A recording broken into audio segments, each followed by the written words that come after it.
It's the Kink Consultant podcast, where we're turning up the heat on all things kink and dating, relationships, and pop culture. So close the door, plug in your headphones, and let's get down to it.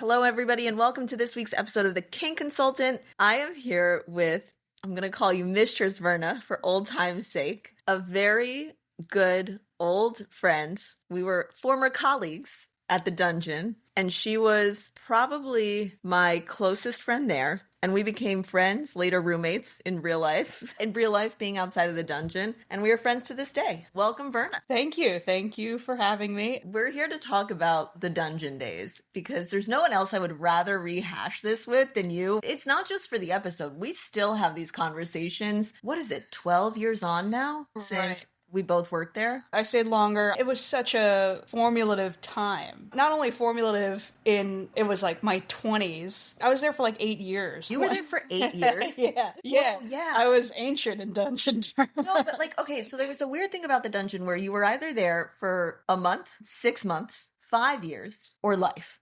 Those were your options, right? Right. I had a weird stint where I was there for 2 years, this like 18 months, and then I switched dungeons. So I was like doing the job for 2 years. So you were there for 8 years. I didn't realize you were there that long. Yeah, I mean, I had taken a bunch of breaks because one of the things that kept me sane, even though apparently I was a disgruntled employee, was that I would take breaks. And because I had been there, for so long, and I had some modicum of consistency in my life where I would email the owner and give him an update on what was going on and like, hey, I can't come here for the next like 3 weeks. Is that okay? I'll be back this day. And he was always like, yeah, sure, whatever, If you showed him respect, he was so fucking happy that he would like work with you because he felt like some type of man. If you were like, I'll treat you like my actual boss. Let's play this game. This was my problem throughout the whole time I was there. I treated it like an actual job, Everybody else was in some kind of other land about it, A lot of messy people there. At one point, we had a homeless woman there, and she'd show up to sleep.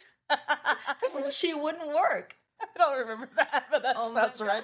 I mean, there was a whole array of different types of people. I remember like a literal lady of the evening came and worked for a few weeks before she realized she wasn't going to make as much money. I might not have been there. You might not have been there, but she had a very thick Long Island accent. I remember because she would say she wanted some lip gloss. She was a little older too, so it's, I just felt for the older ladies. They didn't make much. It's tough to build a clientele in a place like that. And one time the owner fired someone because she was annoying the other girls there. And the whole time I'd been there, she'd only taken one session. It's a tough life. Like, she was showing up for the social life is my point. Plenty of people were. There was always such interesting social dynamics going on. It got old after a while because you would start to see the same things play out. It's funny because it was so long that I was there, and we can talk about the dairy meme if you want, but it's like, I think it's important for people to understand how quickly people turned over. People would come in and then just leave. For context, she's sharing this because I'm about to share a story where she was a complete cunt to me. Go on, Verna. So the thing is that you wouldn't ever want to, not even be nice, but like, it was exhausting to try and to usher people in and to show them the ropes. And I want to set the tone. Yeah. You're living in New York City, notoriously one of the most difficult cities in the world to live in. You are showing up to a job where you might not make money that day. Other people in the room are your direct competition, right? So the more you teach them, the better you make them, the more competition you have. The other alternative to that, though, is that there are a ton of people who come in and don't understand what this place was, and they assumed or let people take advantage of them in ways that made it bad for the rest of the people. It's so true. And that was what I would try to always instill in new girls right off the bat. And that was what someone told me, even someone who was not very nice to me in the beginning, was that, like, you have to decide what you're okay with initially. And you have to decide things that you don't even know yet, because there's going to be people that you walk into the session to say hi, to like ask them what they want, and they're going to tell you something you've never thought about in your life. You had no idea that is even a thing that existed. And you have to suddenly decide on the spot in front of this guy who can pay you whether or not you want to do it or not. And you have to have the confidence and the forethought to say, that sounds like it's not for me. That was what I wanted everybody who came in there first to know before they came in, because a lot of people came in with this thought, oh, I'm going to be beating people and it's going to be fun and this is going to be so cool. And it's like, and that's not really what it is a lot of the time. It's a lot of psychological stuff. It's a lot of figuring out what someone else wants when they can't tell you or they don't tell you. And sometimes it's mental mindfuckery, which is even worse. It's like they're trying to play you to play them, or topping from the bottom. Like, all this stuff is hard to explain to someone who's new, who doesn't know what they're getting into. It's better to say, decide what your limits are right now and figure those out to the point where you can say no to somebody, because they're going to be sending you into a room if someone walks in the door right now. It's so true. But that wasn't the introduction you gave me exactly. Okay, all right, so, you'll have to remind me of things. I forget a lot of stuff. So I was in the thick of it, and I started on a Tuesday, and it was so busy that night that the manager didn't have time to teach me anything. I was busy making all my friends. No one was like there to teach me anything. I showed up on Tuesday, didn't really learn much. On Saturday, I show up, and it's a different manager, and she asks, well, what do you know? And I said, I haven't even gotten a tour of the place. And she said, Verna, will you show her around? It wasn't just me. There was one other girl. Okay. And you looked at us, and you looked back at her, and you said, I'm only doing this because it's my first day back from vacation, and I don't still hate this place. And I was coming from corporate America. My intro to my job was 2 weeks long, and we were baby. You were coming in like a stereotypical dominatrix. So you said, come on. And you begin to show us the rooms one by one. And I don't know, I'm my over-eager self or something. I think I was trying to explain, no, I'm going to be here. I do want to learn. You're like, I don't care how long you'll be here. Just don't ask me about these questions. Don't ask me about this again. And your whole point was like, I'm teaching you once, don't waste my time. So Just this day, you're like, yes. People in corporate America don't understand because you don't get to say the things that we get to say. Would sometimes go to strip clubs, and the strippers would be jealous of us because we could hit our clients. And they were like, we don't get to treat our clients like you do. It's a sweet gig. The benefit of there is that your filter can come off in a way that it can't in most normal society. So I guess the tolerance goes down. But, I don't know if it had happened at that time already, but there was a moment when I had shown a bunch of girls, and for a while I was really gung-ho about like, yeah, let's teach people and let's make sure they're all on the same page and let's, really help these people along. And after you do that so many times, then the person leaves the next day, or they ask somebody else the same question, or you the same question at least 10 times. You're like, what am I doing this for? Why do I even help you when you don't want to help yourself? I'll give you one. You get one. I remember this specifically. I was in a very good mood. I showed everybody every single room, every single drawer and implements, and I was teaching them how to tie, how to daisy chain to clean it up, how to do the laundry.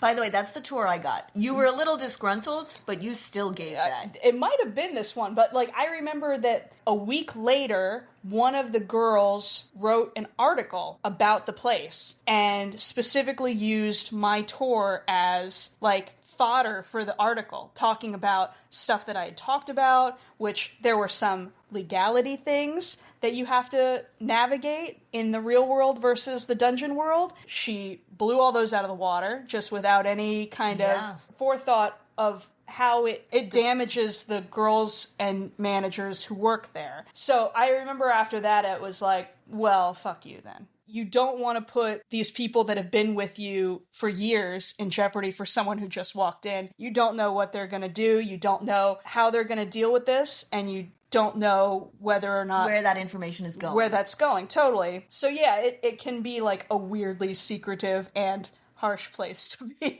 Yeah, and I'm just gonna give one example that I think is totally fine. Now I'm gonna give two. Okay, people are paying for sessions. Sometimes they could have alcohol. The girls weren't allowed to drink, but the clients could. The owner was so, I don't even know, anal about everything, that he would put barcodes on the cups that you handed out. Everything that went in and out was scanned in and out, so they could track who had an implement last to know if it was kept or not. But they would even do that with the alcohol cups. It was scanned, and so they knew how many units of alcohol went out, how much came back. They were really strict about it. So that was one random thing that I always think about. I'm like, I don't think they do that in every dungeon. Not with alcohol. And the alcohol thing was one of the things that I was upset that girl had talked about, because it was a huge huge deal because we don't have an alcohol license. But we weren't selling it. You weren't selling it, but you also weren't carding people. There's a lot of things that go into play with giving alcohol away. We don't do that. I know, because I guess you can be 18. Maybe you can be 18 to go to one of those dungeons, but you can't. I mean,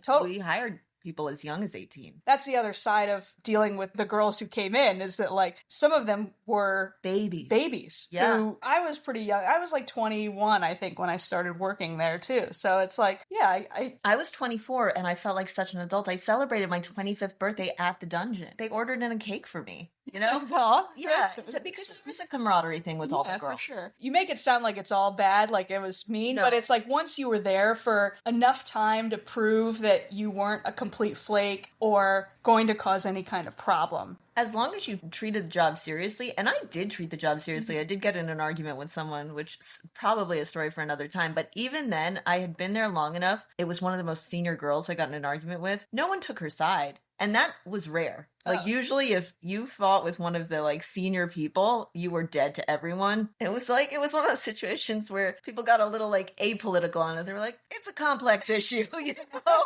So it was just between me and her, and she hazed me hard in the months after that. I always compared it to, everybody would call it like a pack of wolves for men, you know, like they'd say like alpha, whatever, blah, blah, blah. But I always thought like groups of women were like crows or like chickens. You had to infiltrate the main group. It didn't matter how. You didn't have to be the top one. You just had to slowly enter into the group so that, you know, the whole group wouldn't peck your eyes out. And once you did that, you were in. That's the perfect description. Like, I don't think people understand. And it's sort of like, well, why would you put up with that? It's because this is your livelihood. This is how you're making money. And if you can do this well, girls like you get brought on tip-ins. By being cool enough to be in the main group or into the, it sounds so terrible when you say it, but like, it's true. Like, they would trust you enough to recommend you sometimes. You would have a client that would see you or that you had seen before, and they'd be like, oh, who do you think I should see? It didn't happen often, but like, you know, you could sometimes turn the tide, and the manager could too, and the manager often did with who they liked. Oh, which became a problem. So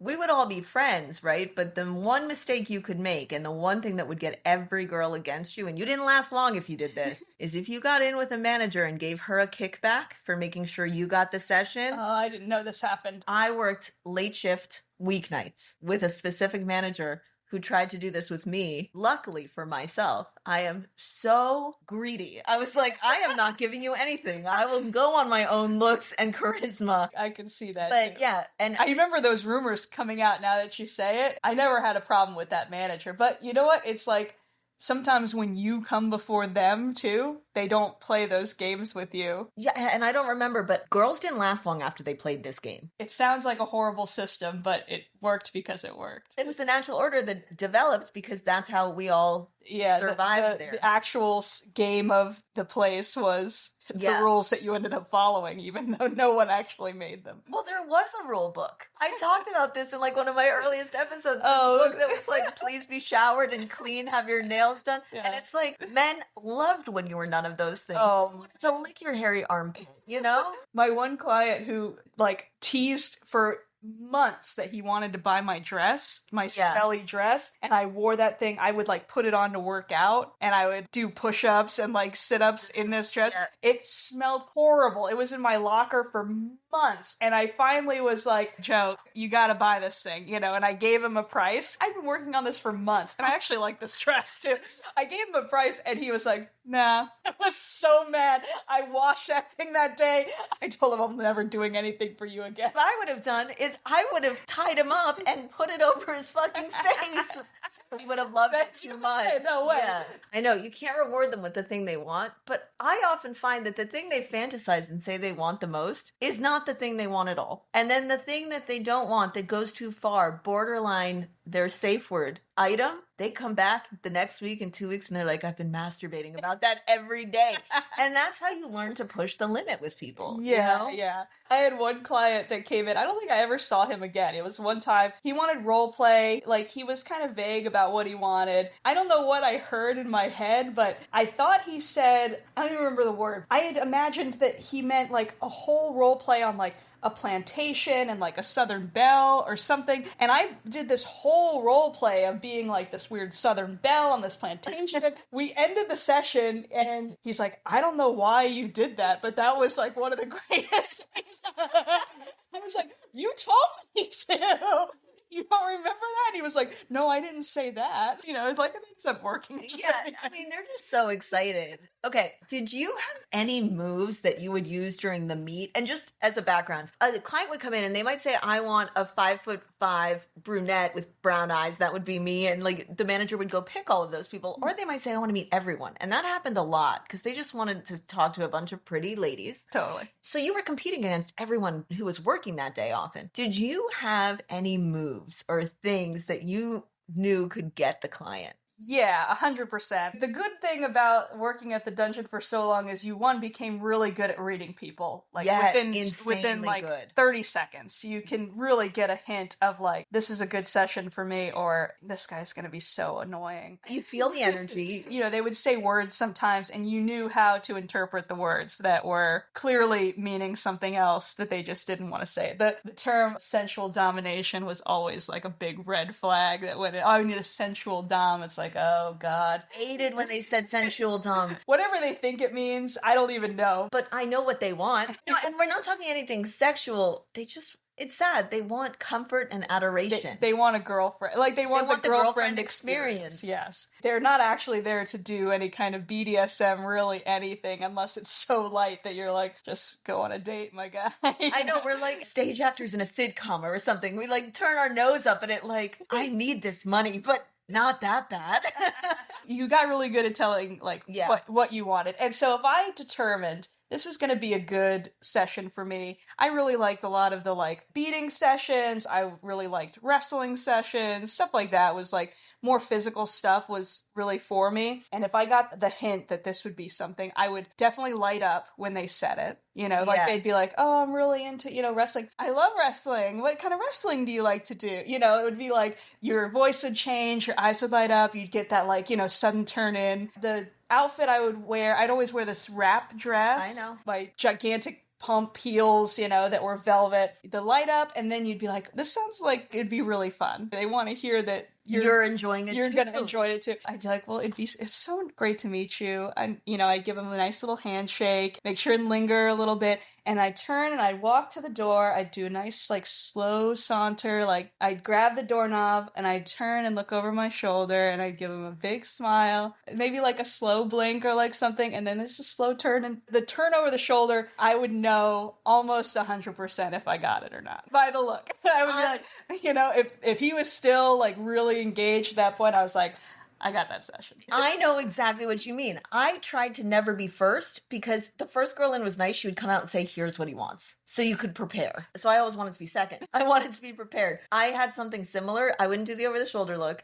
I would tie my hair in a loose bun and I would open the door and I would shake it out as I walked and just give them a slow saunter in with my hair falling around my face, like, let's go. And that was my move. But it's similar to your over-the-shoulder move. Smart. I mean, it's super smart. I just remember always thinking when I got dressed, we all had a locker. Mm-hmm. We'd put outfits in there because they'd ask you to dress like a nurse or in all black. They would ask for different outfits. I just remember thinking, I am a present that they want to unwrap. Even if it wasn't a session where I wanted to get a tip on being naked, I was like, that was the mentality of how to dress. Like, you needed to dress up and be a present when you walked in the room. I cared a lot less about what I looked like, honestly. I discovered pretty quickly it actually doesn't matter what you look like. Almost at all. It matters what you look like in their eyes, but that has nothing to do with you. Because I remember getting sessions where it was like, I want a 5'2" to 5'6" brunette, brown eyes, like all of the things. And there were a couple of us that looked like that. And there were 10s. There were like knockout 10s working there. Sometimes I would get the session. I'd be like, I need to not worry about how I look ever again. Do you know what I mean? Like, I need to understand to someone I am their 10. Totally. Because they didn't choose this other 10. I feel like another great lesson of the dungeon is that there is a person for everyone. If someone does not pick you, it has almost nothing to do with your physicality, with your looks, with anything. They'll say they want something and then they'll pick somebody completely different. Yep. So it was just one of those things where you either learn really quickly that it's fine. You get some kind of complex about it and you leave, because that seems to be a thing too. Like, there are people who get really self-conscious. There are people who are really, and they don't last very long. No, and I'm surprised I wasn't one of those, because sometimes I used to be a little self-conscious. I mean, even to this day. Well, not with the move like that where you come out with your lip falling. But that's the thing too. It's like sometimes it's a move. Sometimes it's engaging in a way that has nothing to do with what you look like. It's everything to do with how the session is going to go, because you have a good back and forth. Everyone wants to be taken on a journey for the most part. Like, I had a client and he picked me every week. And a month or two in, I thought, this guy must really like me. And he said, do you know why I choose you? You have the best memory. You have to look at the script the least. I've never had someone with such a good memory. And I was just thinking, are you kidding me? It wasn't my looks. It wasn't my voice. I wasn't playing the role the best, because he had a thing that if you messed up the script, you had to go to the top of the page and restart that. His fetish was one specific script, and you had to just learn that. It saved time if I just knew it. Do you know what I mean? Yeah. Because it was the worst, though. It was the worst when you got to near the end and you fucked it up. It felt like a punishment, because it's like from the top. That's another funny thing about the place, is like everybody's thing, you know, like everybody's of course got a thing. And sometimes they'll say it like that, where it's like, oh, I want you to role play, but it's not the role play. It's that we get through the role play exactly, you know, or like Joe, I would see for hours every week, and he just literally needed a warm body to listen to him, you know. Yeah. It's like, sometimes that's what it is. You just have to be listening. There were also people who just showed up and they'd come and ask for things that I'm like, I know for a fact you could get this for free outside of this location. Yeah. Like, all he wanted to do was just spank your butt, and he didn't want to hurt you. So he would do this whole mental prep thing with you, where at the beginning he'd be like, your bottom needs to be punished. You don't. Separate these two from each other mentally. And it kind of worked, but like, that was his thing. I'm like, I'm pretty sure you could find this. I had a really, really attractive young man come in once that wanted to wrestle. He was in his 20s. He was like fit. It wasn't like incredibly kinky, the wrestling. It wasn't like he needed the head scissors for a lot longer, or like that there was any like smell that he needed to smell. He just wanted to like physically touch you and wrestle, and like we had a great time. I remember being like, what's going on with you, dude? Like, you could literally, like, any girl like that you see for any amount of time, like, just play wrestle. He was a big buff dude, but he, you know, he wasn't rough with you or anything. It was like, and he didn't want you to slap his dick or anything at the end? Nothing crazy. That one I think about a lot, because I ended up talking to him afterwards. I was like, what is, you know, he never came back again. I never saw him again. So I wonder, like, oh, maybe he was just trying it out. You know, you wonder if people are like, I've always just wanted to go to a dungeon. I've always wanted to just go to a dungeon. And I know I worked at one, but I always imagined I'd go to a dungeon and pay someone just once to see what the experience is of paying someone to tailor an experience to you. Because no matter what, we were always still thinking about the client. Yeah. And I've never had an experience, and I know everyone's like, well, you're a girl, like you can just get that. But to have an experience where it is all about you, and you're not just about you, you're paying, so you're calling the shots. You're the boss. You know what I mean? It's like, pleasure me, do what I want. Right. That's what I want. It's hard to think about that in the opposite way, where these guys come in, because I don't think I ever treated them that way. You know, I feel like I did center around what they wanted. I always felt like I had to center around what they wanted, and I'd make it my own as much as possible. But you think I wanted to dress like a nurse and go through, like, for all intents and purposes, a medical exam, like a real one, with a script? That was that session. No, right. And I had to examine him from head to toe in the same way. It was clothes on. Yeah. I was literally using the hammer on his knee, like, for reflexes, and there were lines. Anyway, my point is, it was very centered around him. Well, what's interesting about I feel like our experience is that we had very different clients at the time. And such different style. Yeah, because of our style. I think we both saw Pennsylvania Pete, but you got caned 100 times. I caned him 100 times. So when I got caned 100 times, I wonder if he learned, like, he was like, oh, I can do that. I should do that to somebody else. Maybe, honestly, maybe that's what happened, because then he wanted to do it to me, and we got 60 in, and I was in a bad way. Not emotionally, not crying or anything like that, because I'm professional. No, I'm stubborn. I was like, he will not see me hurt. And he got to 60, and he was like, no, I can't go on. I was so annoyed. I could tell he was really emotionally affected by having to do this to me. So I said, no, you said 100. We're going to 100. So I caused that pain myself, but I could tell he was like, and then we finished the 100 and I said to him, I knew he felt bad at 60. I turned to him. I was like, I can't believe you did that to me. I am so bruised up. This is how you made your day go by. Yeah. You know, like, how do I fuck back with that? Because the mind fuckery went both ways. Totally. It does. Maybe that's where the filter goes away, you know? You're like, why don't I just say what's really on my mind? Because you couldn't always with certain clients. It was sort of like, but you also could sometimes. Okay, who are some of the other clients that stick out in your head? Pennsylvania Pete always was one because he would do such a long session. Well, not only that, he would do an extremely long session. He would tip 5 times more than any other person on every hour you worked. Yeah. Right? And he would sometimes take you out to dinner and pay for those hours as well. Right. He was always very good to you. So he saw me maybe like not very long. I think I saw him for like once a week for like 2 or 3 weeks. Like it was a very short amount of time. I think at one point I was like, I don't really want to do this anymore because it's so long. Him and I we vibed well personally, like on a human level, but he always swore up and down that he was not submissive, and I would do the same thing.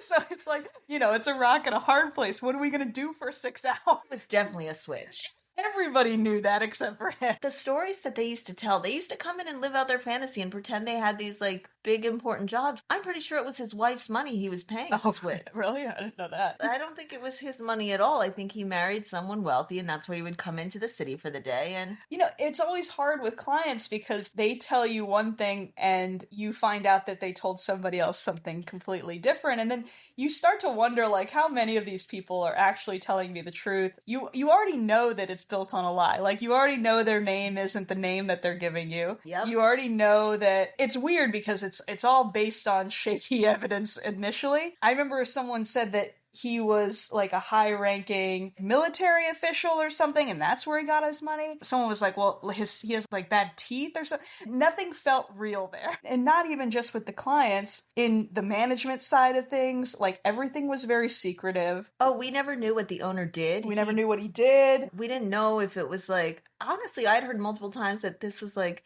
his business that he laundered money through. But definitely. like rumors. I told you, we were talking last week about how there ended up being like a small hole in one of the showers, and every girl started the rumor almost immediately that there were cameras. I mean, there was always the rumor that there were cameras everywhere. And we knew there were in the hallway. The other rumor was that these cameras were recording sessions, or they were recording in bathrooms, like where you would be showering, and like nobody ever knew the truth of anything. No, we didn't. But do you know what was always weird to me? What? Okay, there was a rule you couldn't have sex with any of the clients. Right. Somehow, everyone who had sex got caught, as far as I know. We were getting fired all the time. Oh, I didn't know that. I don't remember this part of things, but it could be. That's because you were, okay, there's a couple of things. You weren't a bad girl. Neither was I. I was not having sex with clients.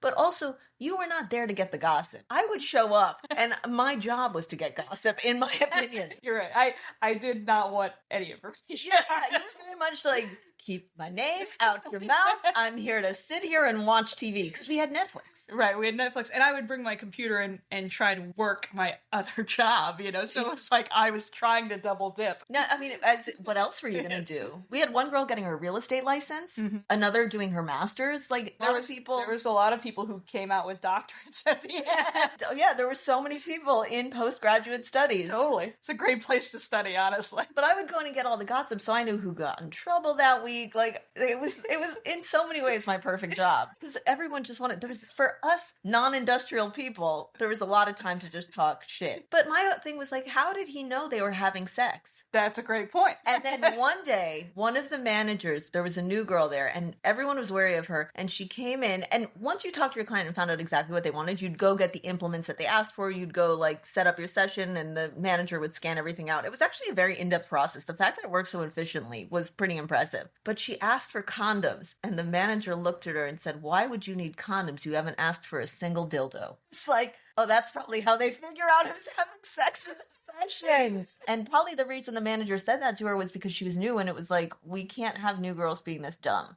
It was supposed to be on the manager to give them that kind of information from the get-go. But as you know, that things don't always, they get a little lost in translation. I remember my interview, I got hazed a little bit in my interview. How were you hazed? I actually went to a real job interview right before this. That one didn't end up working out, but I was dressed in I had like my only blazer and skirt. I remember it was like a pinkish tan color, and it was winter, so I came in, like a nice little winter coat. I see how you're dressed in my head. And I've got these like little pumps that are like kind of a maroon color. I'm wearing tights. I sit down and she looks at me and she just starts ripping into my shoes about like, why would you wear these shoes here? What were you thinking? You were coming to a real interview? Like she was just like, and I was like, whoa. And then she goes, well, I'm sorry, I've got a shoe thing. I had no idea what I was getting into. So I was like, all right. But she did break down. I remember feeling really relieved because at the time I didn't know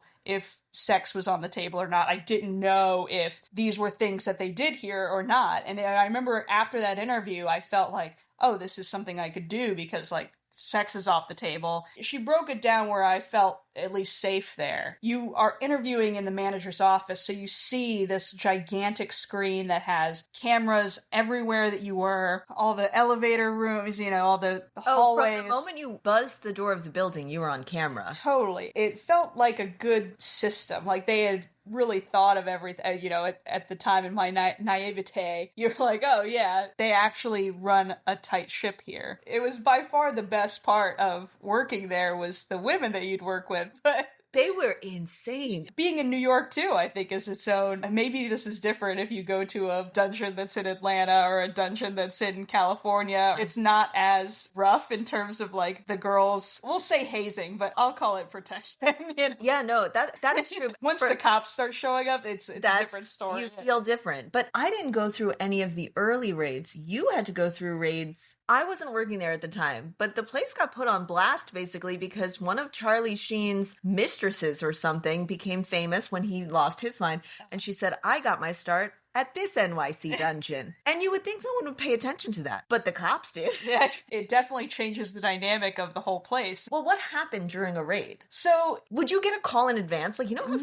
So it's not like a drug bust where they sometimes give people warnings they're coming. We wouldn't get that, but I don't think we did. At least, I don't know because I wasn't the manager answering the phones, but like, since everything was on camera, people would come and start buzzing in and you would see them and they wouldn't be on schedule. Everybody had to call beforehand and That's say, true, yep. I'm coming in, this is so-and-so. Either they'll say I'm a new client or they'll say like the manager knew them basically. So yeah, there was a whole onboarding system for new clients. Totally. Yeah. That's another piece that was like, oh, this place is safe. They check people before they come in and they would always tell us if it was a new client. So it's like... And new girls weren't allowed to see new clients. You were always wary of a new client. You did not do anything that was even close to what could be illegal. It was very strict. And if they walk, but it's like, okay, you weren't into it. I'll never forget seeing it on the screen of like, they had like jackets, like NYPD kind of style jackets. Like windbreakers. Yeah, that had like the big 3 letters on the back. Okay. And you're like, fuck. They're coming to see you. They buzzed you. They're going to the second floor. They have to be let in. But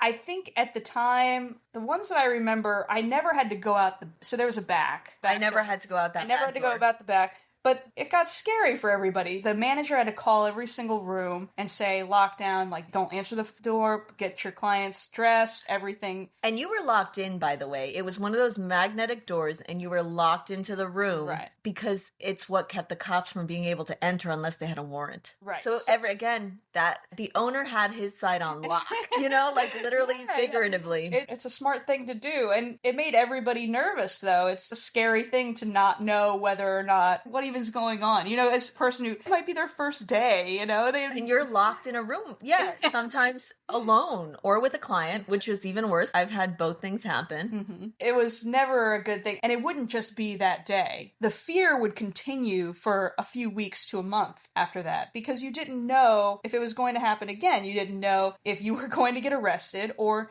your livelihood was going to get taken away from you. And sometimes when it was particularly media driven, like if there was an article or if somebody said it in a newspaper, clients would stop coming. They would get nervous too, and they wouldn't even show up, because why would you put yourself in any kind of dangerous situation? A possible high power figure or just a regular Joe. It would cut into your funds. Would they talk to you ever? Would they ever ask any of the girls anything? I'd never been questioned. Agents. I'd okay, never so been you were never questioned. They would always talk to the manager. The manager would at least know what to say to get them to go away. Sometimes it was like, you know, the goings on and then what the dungeon was. But sometimes I remember one of the times was a girl was spurned. Like she didn't get paid or something happened with her pay and she wanted to punish the owner. So she called like the Department of Finance or something. And got them to come. And like, that's almost worse. But anybody with a 3-letter jacket coming in is not good for business in any way for the girls or for the clients or for the owner. The laws are nebulous. You know? Yeah, they are. Most of the time, nothing illegal is actually happening. And it's very easy, obviously, with that lockdown system for it to work. I remember one time the cops came, but not to our building, not our floor, but we still went through the process of it. Had a client that I had walked to the bathroom, because not every room had a bathroom. And then this happened, so I ran back to the room.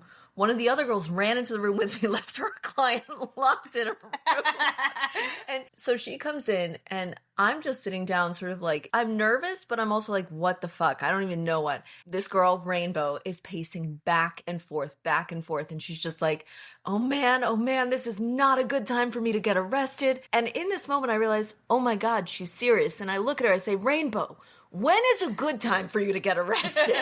Because it's never okay for me to get arrested. And this poor girl, she had just started a new job. She was going through a divorce with like these kids. And I'm just like, oh my God, that's right. If she has to go to jail, she has a lot more risk than me having to figure out how to call the Wall Street Journal to tell them I'm not making it to my shift in the morning, you know? Brutal. That's the other thing. We're just coming from all these different walks of life. Truly. Right. Another reason why, you know, when you've been a pro dom and you talk to people about it, they always say, like, you should write the book, right? They do. And I always would tell them, I'm like, there's no way I'm writing a book and there's no way I'm naming anything or anyone, because the dungeon still exists and it's putting people in jeopardy to this day if you say any of the names of things and get people interested. It's one thing to be a part of a kinky thing, you know, but to start naming people and places. And I don't think any of the same people are there anymore. Like, I'm sure there's been 40 different turnovers since then. Totally. But privacy is such a huge part of that world that it feels wrong because you've been wronged by it. You know, you definitely were put in a situation that you felt very uncomfortable because somebody flapped their mouth. It does feel like betrayal. I remember the one time the owner never got involved in squabbles or bickering, but I remember one time I did call the manager. So I was working and there was a woman, and I think she dressed terribly. Not like your interview outfit. Like, this woman dressed, I think we called her the fisherman's wife, because she wore this white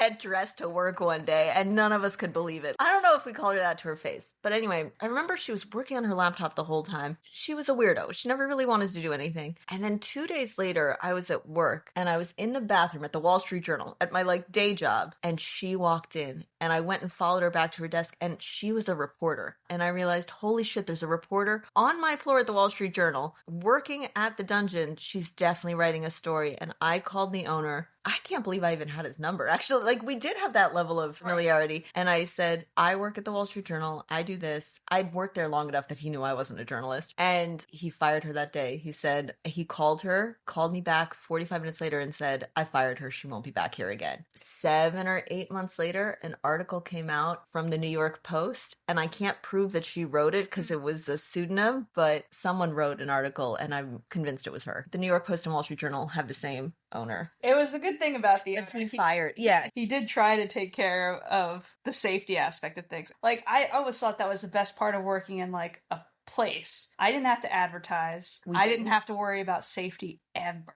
They Like, there had were- us safer than we would have kept ourselves. The buttons, the doorbell things, the cameras. There was a process for every situation. Even the cops showing up, there was a process. Totally. One of those major articles came out. They started putting a security guard in the lobby. No way. And this was such a huge misstep. I don't know if he did it or the building did it. I think the building did because they wanted everyone to sign in with their names. And I remember being like, this is just going to be a death knell for us. Like, that must have been the new place because this was the old place, but it was the beginning of the end. And I think that was one of the major reasons we moved over. I don't know what the reasons were, but I remember all the time though, because it was just like some like minimum wage security guard. So he wouldn't require like an ID or anything. I remember all the time I wrote in like Anonymous as my name, you know, you just start making up names every day for a different person every day. It was fine. You know, you didn't have to actually show ID, but it was one of those steps that like... It begins to unravel everything. It does. Because people want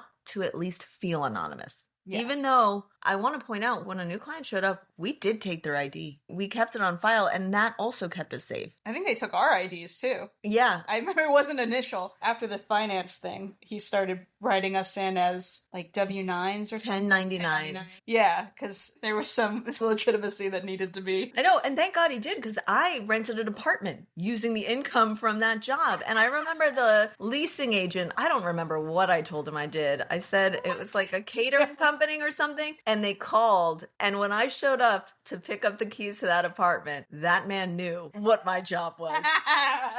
He never said it. He was polite. We had a good rapport for the whole time that I lived there because he leased out like a lot of apartments in the building, but he knew. But thankfully, it was because all of our income was tracked from that. I had no idea. I mean, the way we got paid was so strange. It wasn't strange, but cash in an envelope is never a standard pay. Breakdown. Like, you got a little piece of paper in there that said the amount. Yeah. But there wasn't like you had this many half hours or this many hours. Like, it didn't look like it was tracked. But I'll tell you something else. There was not one single week where he got it wrong. It was always right. Isn't that crazy? Yeah. I mean, that's the other part of the secrecy of everything, though. I was working there for probably like 5 or 6 years before I had talked to another girl who had been there longer than me. And she found out that I wasn't making more money than what you make when you come in. Yeah. I hadn't negotiated my pay in like 5 years. Did you go negotiate? I did, and I ended up making a little more money. Like, was it worth it? I don't know. It wasn't a lot, but it was enough that you felt like, oh, okay, at least I'm above these girls. I wouldn't say that, but like,